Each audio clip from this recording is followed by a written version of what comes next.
down, well, what's going to take someone to get murdered before they fix this problem? More staff members are being assaulted inside Iowa's prisons. The number of staff assaulted and seriously hurt nearly doubled between 2021 and 2022, and that's almost 3 times more than the number of incidents in 2019. Chief Investigative Reporter James Stratton sat down with current and former corrections officers. They told James they no longer run the prisons, the inmates do. And Eric and Stacy once said it, they all agreed. Shocking words from those who watch over our prison system in Iowa. They say they're constantly left in dangerous situations that are preventable. Inmates are assaulting staff members more in recent years than pre-pandemic, to the point where current and former workers say it's only a matter of time before someone is killed again. For a fact, staff does not run our prisons. Within a year, maybe a little bit more, or less, there's going to be more staff killed. Saying someone's going to die in the next year is a pretty strong statement. Yes, it's that dangerous.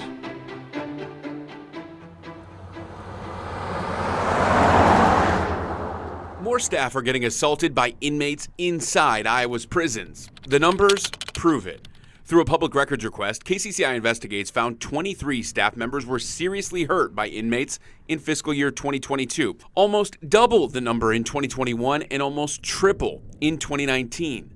A current corrections officer who spoke to KCCI Investigates on the condition of anonymity for fear of losing his own job said he was assaulted in the last few years. If they're going to assault staff in prisons, what do you think's going to happen when they get back out on the streets? A non-serious assault is where a corrections officer can be treated on site. A serious assault is where they need medical attention outside the prison. The number of staff assaulted non-seriously by inmates has also increased, peaking at 137 in fiscal year 2021, but remaining high 125 last year.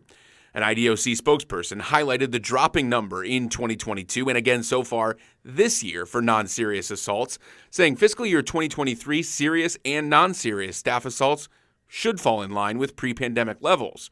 But current and retired workers believe those numbers may be even higher. I would imagine there's probably assaults every day to staff in Iowa. Just don't get reported. Don't get reported, or they believe are reported as something else in what's called a critical incident report, filed anytime a staff member is assaulted. I have seen incidents where, yes, staff have been injured and or assaulted, but it's not classified as an inmate assault. KCCI requested the critical incident reports for staff assaults, which would show what happened in those assaults. But the Iowa DOC has refused to provide them.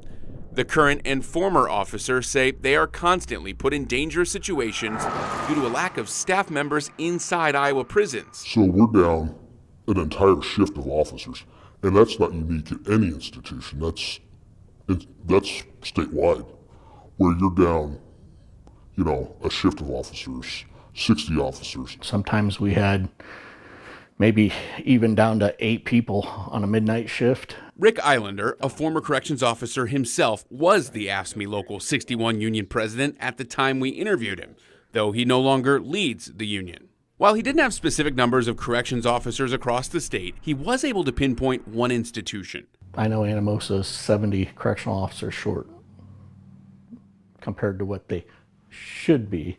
Now, DOC will have a different stance on that because they've lowered their minimum numbers. KCCI Investigates also requested the number of staff members and corrections officers at each prison from 2016 to present. The records request denied, but DOC did provide overall number of DOC workers per year that it puts on its website. In 2021, DOC had 105 fewer overall workers than it did in 2016, but that number has slowly risen in recent years. You have your main control office within the building, and then you have wings where the inmates live. Well, there used to be people on each wing, or 3 wings if there's a 3rd wing, and now they've cut down to 1 officer in that whole building. Islander and the current and former corrections officers all say a lower number of corrections officers leads to more dangerous situations. Not only does that put inmates at risk, it puts staff at risk too. I mean, when you lower numbers, the there's problems. Lower numbers also equal more overtime for the workers who are still on the job, typically in an overtime shift called a mandated shift, where officers are required to work another 8 hours after they finish their normal 8-hour shift. There for a while, we were getting mandated every single day. We were working 16-hour shifts every day, 5 days a week. How often does that happen? Every day in every institution. It's a big problem. KCCI Investigates also sent a records request for the number of mandated shifts from 2016 to now. That records request also denied. When you're fatigued, you're tired, you don't have somebody watching your back, you don't have enough staff, that greatly affects you. And it should concern the public too. More staff working longer, working more, and getting assaulted by the inmates they are sworn to protect. We tell them about it, we tell them about problems. And sure enough, 2 people got brutally murdered. And if anything, I think it may have gotten incrementally worse. It has not gotten better. They need more staff. They need help. That's the bottom line. That's why I'm here. They need to step in. And Iowa's inmate population has been over capacity for more than a decade, according to the numbers we obtained from DOC. We requested the number of inmates they've housed since 2010. Each year, DOC houses hundreds more inmates than it has room for. That's the red line you see across the screen there. So you're probably thinking, what does the Iowa Department of Corrections have to say about all this? We were wondering the same thing. Our repeated requests for several weeks for an interview with Director Dr. Beth Skinner were all denied, but she did send a statement saying, quote, "Staff safety is my main priority." She highlighted her work to get feedback at each institution and provided recruitment and retention to give team members tools to be successful. She went on to say the allegations that staff don't run the prisons are untrue, saying, quote, "My hope is that staff across the state know this administration is tirelessly dedicated to ensuring the safe and secure operations of all DOC correctional institutions." Her full statement, along with interactive data that we obtained from the Iowa DOC, are all posted right now on kcci.com. Stacy.